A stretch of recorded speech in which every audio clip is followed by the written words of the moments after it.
Now. On 105.9 FM and streaming worldwide on the WMAL app. O'Connor and Company. Well, good morning, everybody, and happy Thanksgiving to all of you. I am Andrew Langer, in for Larry O'Connor today on this glorious Thanksgiving. Oh, boy. Sometimes, oh my God, guys, sometimes you just, you rush to the end. Hours of boredom punctuated by moments of sheer terror. Anyway, we got a great show today. And so glad that I could join you and you can join me. We can join each other as you're getting things together. You know, it's been that kind of a Thanksgiving. I'll get into that in a second as to the kind of Thanksgiving I'm already having. But we got a great show today. Lots going on. You're going to want to stay tuned to, as always, all 4 hours of O'Connor and Company. We got O'Connor and Company All-Stars joining us today. We got special guests joining us today. Let me just go through the list here because it is big stuff. So, going to be joined in a little bit by Patrice ONWUKA, who normally joins Larry on Fridays. Tom Sullivan, who is the Vice President for Small Business Policy at the U.S. Chamber of Commerce, is going to join us. Is going to give us a small business outlook for the holiday season, as well as to talk about Small Business Saturday. Congressman Andy Harris from Maryland's 1st Congressional District joining us in the 6 a.m. hour. Former member of Congress Nan Hayworth, special friend of the show. She's joining us. Julie Gunlock. Very excited to be talking to Julie about Thanksgiving because we can actually have a conversation about food today. Speaking of food, Rodney Henry from the Dangerously Delicious Pie Company is going to join us. Excited to talk to him. It wouldn't be Christmas. It wouldn't be the holiday season in D.C. without Rodney Henry from the Dangerously Delicious. I'm sorry. I already said that. It wouldn't be the Christmas or the holiday season without the Trans-Siberian Orchestra. Jeff Plate, who plays drums for TSO, he's going to be joining us. Bill Skirmerhorn from Colonial Williamsburg. We're going to find out everything that is happening down in Colonial Williamsburg at this holiday season. You're going to want to go take a look down there for that. Bill Skirmerhorn, who also has ties to the Macy's Thanksgiving Day Parade, he's going to stop in. Tonight, Thursday night football, Thanksgiving football, there's going to be a Washington Commanders game. We've got Bram Weinstein joining us to talk that. And then, of course, we've got this crazy story about the Rainbow Bridge up connecting Niagara Falls, connecting the U.S. and Canada up in Niagara Falls. A crazy story yesterday, and just what's going on with the border generally and the craziness of the world. Vincent Vargas, former Border Patrol agent, he's the author of Borderline. He's going to join us in the 8 a.m. hour. So stay tuned to all 3 hours of the show today. Listen, yeah, so as we're sort of rushing, as I'm dealing with audio gear, rushing to judgment, rushing to get the show started. It just is emblematic of everything that is crazy with the world right now.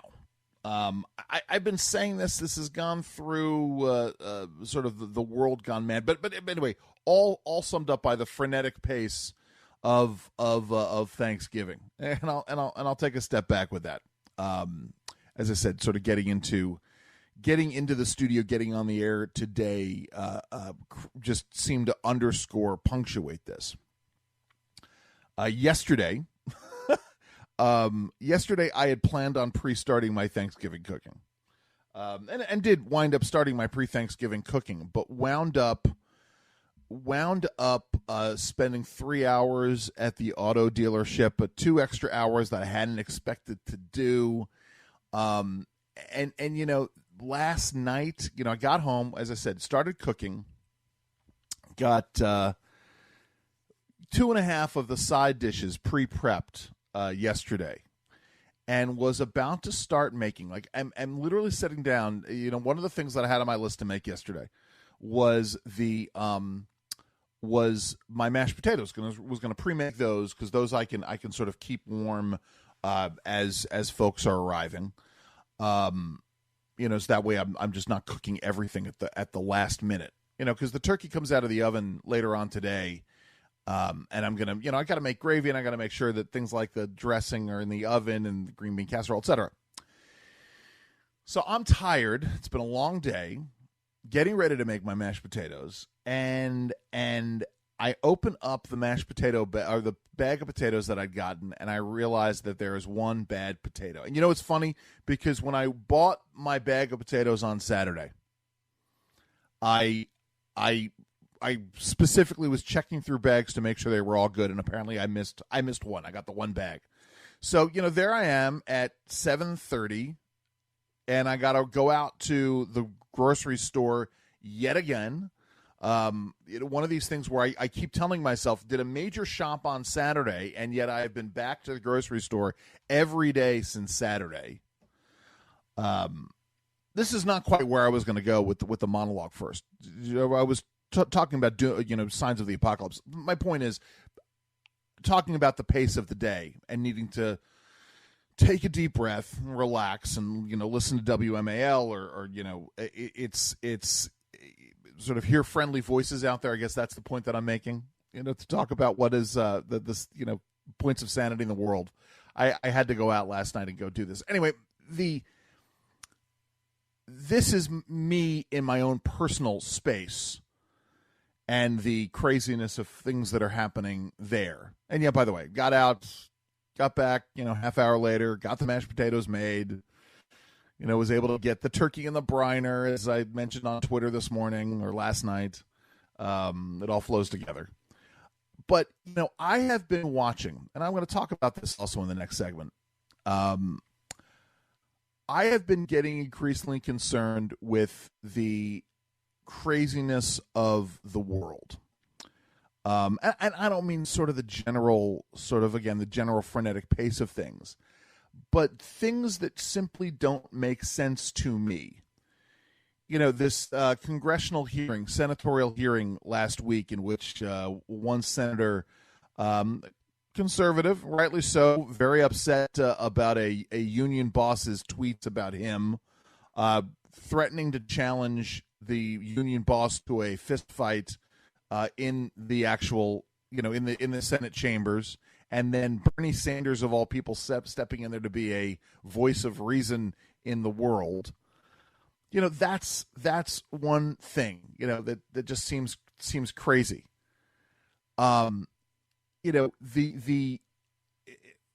This story yesterday, the immediate crazy reaction to the immediate crazy reaction to what happened up at this Rainbow Bridge up at Niagara Falls, and at first people thinking that it was a massive terrorist attack, and the major media outlets reporting that as a way to get us stirred up and freaked out over things, which maybe this is part of it.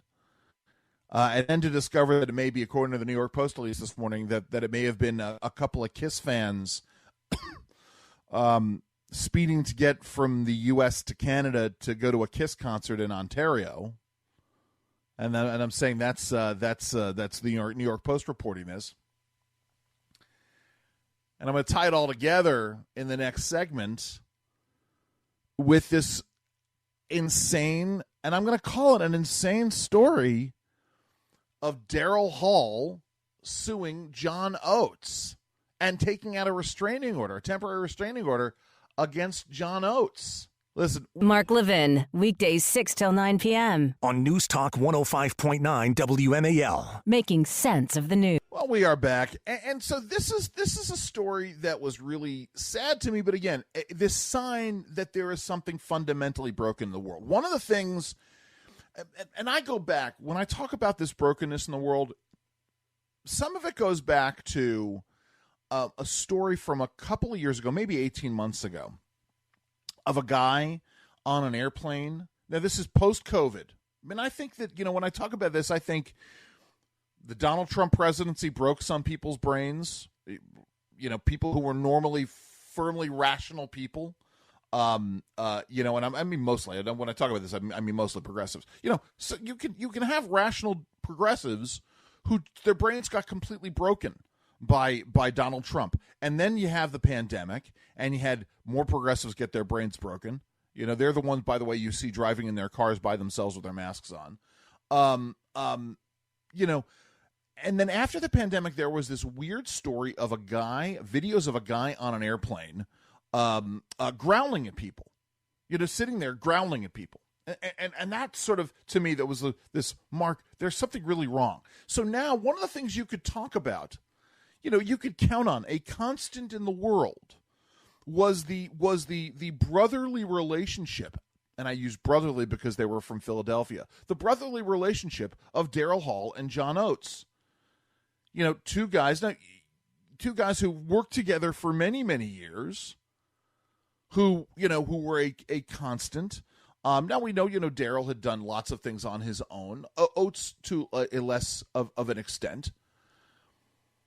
But, then you get this story last night, and this is where I saw it. It was a buddy of mine had put it out here. This story out of the New York Post that Daryl Hall has not only sued John Oates, but taken out a temporary restraining order against him. Now, apparently it was a lawsuit that was filed a couple of weeks ago. But Hall sued Oates in Nashville, Tennessee, according to the court docket. The lawsuit is sealed by court order, but is listed under the category of contract or debt. So I don't know. That's very strange there.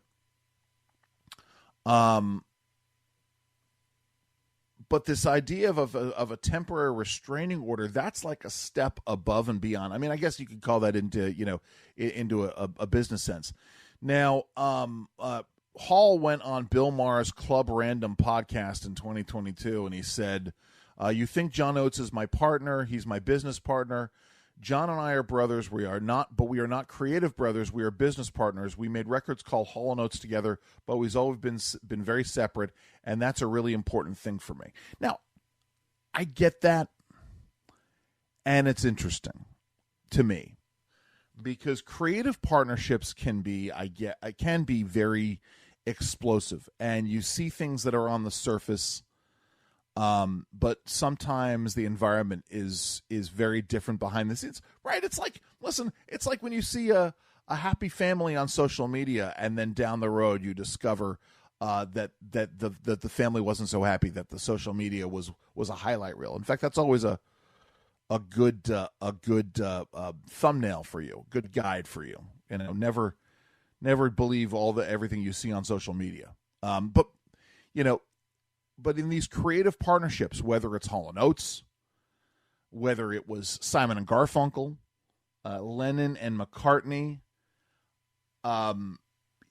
there is invariably a certain amount of tension behind the scenes, and I guess it's now just outpoured in a very angry lawsuit that's out there, which is just sad.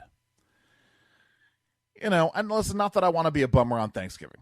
I really don't. And we've got a lot of interviews today that are going to be uplifting, a lot of conversations today that are going to be uplifting. And so, that's, I guess, my message today. One of my messages today is take the opportunity on Thanksgiving to let the folks around you that you know that maybe relationships have been strained with, but you still love them. Let them know that you love them. Pull them a little bit closer if you can, and you can do it physically. You could do it metaphorically. In fact, it's funny, and I'll just take this because I know we got stuff to do. Yeah, I had that thought last night. A guy from my high school, good friend of mine from high school, and for the first couple of years I was in D.C. after college, who I haven't spoken to in a few years. I thought, today's the day. I'm gonna drop him a note just to let him know I'm thinking about him. I urge you all to do that. Listen, we've got so much more to get to. Right now, it's 5:22 on WMAL. So that's the thing, right? It's never been easier to reach out and touch people. And again, I mean that metaphorically. Never been easier, and yet we've never felt more isolated. And I could wax poetic about and I have waxed poetic about the folks who want to stir us up and drive us apart. And what we have to do is we have to be vigilant and guard against that. We have to be affirmative and proactive in taking steps to reach out to those folks, to stay more connected to people. And I mean staying connected in a very real and meaningful sense. I mean, that's part of what this is all about, guys. And part of what this holiday and the holiday season is all about. It's about getting reconnected with the folks that matter most to you. And maybe this is all, stuff that's floating around in my head. But you go and you look and you see this. Now, let me sort of take this in another direction, by the way, because there is this other story that's out there, which is, yesterday. It's funny. I got a text message from my wife. You got to turn on the news, which is always a good way to start a conversation. And this story of this explosion on this bridge, and yeah, I mean, I was deeply concerned, as you are supposed to be in these situations. It is the day before Thanksgiving. There is the high possibility of some kind of attack happening. We are all freaked out about this. We are almost always waiting for the other shoe to drop, like we're an octopus with an infinite number of legs or arms, an infinite number of feet. We're always constantly waiting for shoes to drop.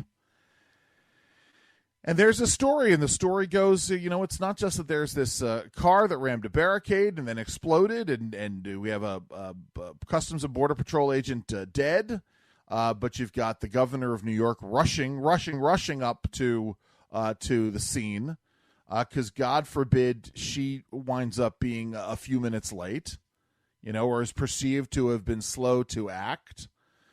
So she rushes up there, adding to the tense nature of the situation. And so, we spend the afternoon all getting our heart rates up, only to discover that we really don't know what's going on up there. We really don't know what happened. And so whether it's the piece from Fox and I don't mean that in a bad way. I mean, this is a good thing. This is, or from the New York Post, talking about this sort of saying, no, it may very well have been, a couple of folks on the way to a Kiss concert. A Kiss concert, mind you.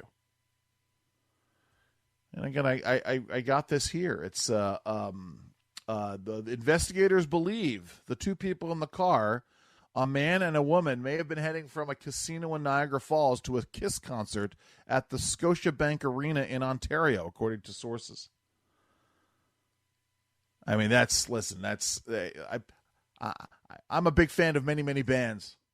By the way, it was a Bentley, too, which is a really strange car to be driving at 100 miles an hour. Anyway, listen, when we come back after the news, going to be joined by Patrice ONWUKA. Very excited to have Patrice join us on this Thanksgiving.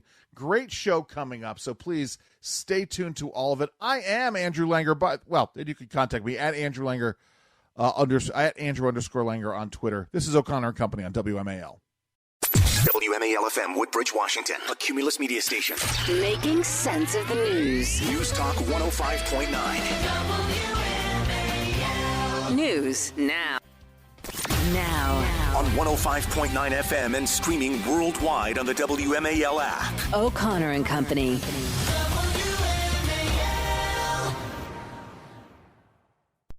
We are back. I am Andrew Langer in for Larry O'Connor today on this glorious Thanksgiving morning. Happy Thanksgiving to all of you joining me right now. In fact, you very much will hear her on occasion on a Thursday morning, a member of the O'Connor and Company family, Patrice ONWUKA. Patrice, good morning. Happy Thanksgiving to you. Happy Thanksgiving, Andrew. So we do not say Thursday, but we can say Happy Thanksgiving, yay. Happy Thanksgiving? Maybe thanks. Well, we need to workshop this. Patrice is also the director of the Center for Economic Opportunity at the Independent Women's Forum, and talking to you today, talking to Julie Gunlock today, because I love talking to both of you, and I'm in studio by myself, so I appreciate you taking time to do this. But listen, let's bring it back. Let's bring it down a second. Be serious for a moment. I mean, now I picked up my turkey for a relatively inexpensive price out there because there was an overabundance of turkeys, but that savings on turkey is washed away by the prices that families are paying this year, isn't it? Well, absolutely. So obviously inflation is up, and we got the numbers last week for, how inflation is receding a little bit again. But food prices are still up over 3.2% from this time the year prior, and Yeah. obviously that's higher than even before that. So your Thanksgiving dinner will cost you a little bit more than usual. At Independent Women's Forum, we crunched the numbers and looked at the data to look at how much more families are going to be spending, and I've got it on my Twitter page at Yep. Patrice. You can take a look at our Thanksgiving graphic there. But the big picture is, yes, Thanksgiving is a little bit more costly than usual, and more costly than 2 years ago, and that's what people really remember. Sure. And it's funny because I got into it, I was doing a hit on a buddy's show a while back, and I happened to comment on the price of peanut oil. Now, I'm not someone who fries a turkey every once in a while. I may fry a turkey for Thanksgiving, but the price of peanut oil is up substantially. And those of you who are frying your turkeys today, you will see this up about 25% over the last year. I mean, this is what folks are struggling with here. I mean, this is serious stuff. Also, by the way, because this kicks off the holiday season, Christmas, Hanukkah, Kwanzaa, folks buying gifts, they're going to get hit in the pocketbook, aren't they, Patrice? Well, across the board, prices are higher for everything, and I think usually the National Retail Federation puts out numbers on what they're expecting consumers to be spending this holiday season, and not surprisingly, it's going to be much more than it was last year and the year prior. And here's the challenge, though, Andrew. Last year, I think a lot of American households had some savings left over from the pandemic, money they spent from not going on vacations. That pandemic savings has been spent down. At the same time, we're seeing that credit card debt has hit new highs of over $1.4 trillion now. So people, just to maintain the same level of Thanksgiving dinner, just to have the same Christmas experience, they're now digging into not just their savings, they've spent that down, but they're racking up credit card debt, starting to see delinquencies start to rise. And man, the mortgage costs, the rent increases are really eating into the household budget. So it's going to be tighter this Christmas than last year or the year prior. So let's bring it back to the holiday, because it is Thanksgiving. How do you guys do Thanksgiving in the ONWUKA household? I mean, do you have any traditions? Like my kids, once I get off the air, they're going to be, they're in college, they're going to be down there watching the parade on TV. What do you guys do? You having people over? What's the plan? Well, yes, this year we're going to have a family friend over. There are a couple with two young ones like we have, and one or two other family friends. But usually we start the morning bright and early with prayers. Then we do a nice big yummy breakfast that I make, and the kids run around and play, watch some games, and then we prepare for our guests to come. I think this year we're going to watch an after dinner movie, and I already told my husband we're going to watch Creed 3. Nice. Promos of it, but we never got to see it in theaters, so that should be a good bloody. Listen, I didn't see Creed 3. I loved Creed 1 and 2 though, so I think I have to go see Creed 3. That's the one with what Clubber Lang's son is the I think maybe, I don't know. Anyway, I'd have to look back at it. I have to go look. But so anything special on your table? Like my wife insists on making this stuff they call the pink stuff that I just can't eat. It's marshmallow fluff and whipped cream and other stuff. What about you guys? Anything you need to have on your table? We've got to have both African traditional food and a little bit of Caribbean traditional food, because both of our ethnicities, we like to introduce that, especially since we're going to have guests. So we'll have something called beef suya, which is a traditional African dish. It's beef, grilled, but it's really spicy. Oh, very wow. flavorful. And it's like an appetizer. You nice. Get with fresh onions. So it's like you get the crisp and you get the heat. Sure. And then from the Caribbean side, it's going to be something that I usually try to make at home, probably jerk. I already started working on my appetizer wings, so I love to do jerk wings, so we'll have that, and then we'll have the traditional turkey and all the other things. And jollof rice is another African traditional dish that we'll be having. Here's next Thanksgiving, I'm going to suggest to Heather that we have an O'Connor and Company Thanksgiving meal where we all bring stuff. Like and potluck, you know something? In fact, that's exactly what we ought to do next year. We should do an O'Connor and Company Thanksgiving meal as the show. We all get together. We got mics around. Too. I think so. All right. I will suggest, listen, Live Patrice, stream it. you've given us a great amount of your time. Thank you so very much for joining us today. Happy Thanksgiving. You too. Happy Thanksgiving to you and all of our listeners today. And I will see you in December. And when we come back, we got Tom Sullivan, Vice President of Policy at the U.S. Chamber of Commerce. It's 5:43 here on WMAL. Well, hey there, everybody. Welcome back to O'Connor and Company. I am Andrew Langer in for Larry O'Connor on this glorious Thanksgiving. So glad you could join me, or I could join you wherever you are. I putting together your Thanksgiving feast, getting ready to go see family. Joining all of us right now is an old friend of mine. I'm honored to call him a friend, grateful, thankful for his friendship and his mentorship over the years. His name is Tom Sullivan. He's the Vice President for Small Business Policy at the U.S. Chamber of Commerce. Tom, happy Thanksgiving to you and yours. Well, happy Turkey Day, Andrew, and I am thankful to be your friend and fellow regulatory advocate, or advocate for business.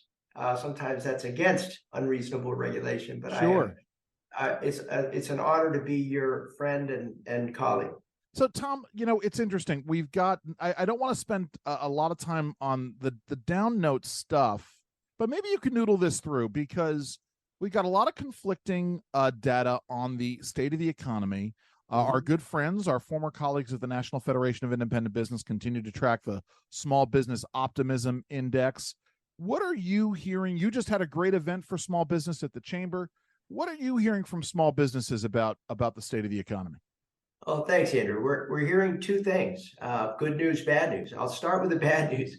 And bad news is small businesses are pretty negative about the national economy. Yeah. The good news is they're very positive about their own cash flow and operations. Oh, wow. And and today on Thanksgiving, this is the highlight of the year as far as seasons go, because the day after tomorrow is Small Business Saturday. And very few people realize that about 65% of small businesses rely on fourth quarter to put them over the top for revenue. Sure.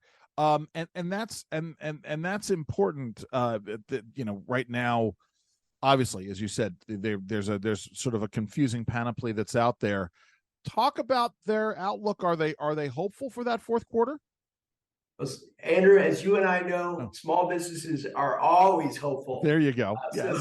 So the simple answer is yes. Now we turn to the experts, our friends at the National Retail Federation. They're expecting about a 3 to 4% increase over last year. And on online sales, they're expecting 7 to 9%. Now, as you know, some folks would say that doesn't even keep up with inflation. So I would say small businesses are even more optimistic than some of what the economists are saying. That's good. That's good to know. So talk about this. So I know everybody, you're right. Everybody focuses on Black Friday. I will say I've never been out to a Black. Actually, I say this, and now I got to walk that back because it was a couple of years ago. Not on Black Friday, but on a Thanksgiving Wednesday. My brothers and I went at 8:45 to a major big box retailer to go and buy my brother a TV, which was fun. Not doing that this year. But so we've got Black Friday on Friday, but then we've got Small Business Saturday.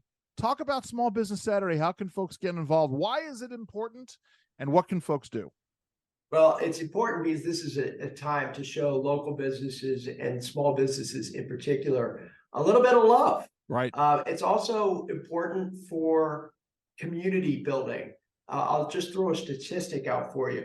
48 cents of every dollar spent at a local small business stays in the local community. Wow. That is roughly 3 times the amount of money that stays in that locality compared to shopping at a big national chain. So not only is it good to support small business, but it's also good to support your local community, and every dollar matters on the day after tomorrow. Wow. So we're talking with Tom Sullivan. He's the Vice President for Small Business Policy at the U.S. Chamber of Commerce. So, Tom, it's Thanksgiving Day. What is the one thing? There's one dish on the Thanksgiving table that you were always looking towards? Triple chocolate pie, triple chocolate pie. Wow. Andrew. It is a Sullivan tradition. In fact, last week, my teenage boys and I got in an argument about who gets first dibs on the triple chocolate pie. Wow. So you just have the one that you're not at a point where there are multiple triple chocolate pies. I use the apple pie and the pumpkin pie as distractions so that I can get right at the triple chocolate pie. That is amazing. In fact, it's so funny. Earlier this week, I got taken to task because somebody online put out the power rankings for Thanksgiving pies. Yeah. And I agreed that there was a Boston pie, and you're from Massachusetts. You're from Boston, Yeah. so there was a Boston pie on that list. But I agreed with him that blueberry was the number one seed. But a good triple chocolate. What? Real quick, explain that. What are the three elements of the triple chocolate pie? All right. Three elements are chocolate crust, Okay. chocolate fudge, some sort of other chocolate mousse that's in there, surrounded by Dairy Whip. We used to do a peanut butter Nutella pie. My daughter and I. Which was pretty darn good. That's excellent, Tom. Listen, enjoy your Thanksgiving Day. You've been very generous with your time today. I look forward to having you back to talk about small business issues closer to the holidays, my friend. Happy Thanksgiving. Happy Thanksgiving, Andrew. Always a pleasure. And save some of that hunger for the day after tomorrow. We'll do. It is 5:53 right here on WMAL.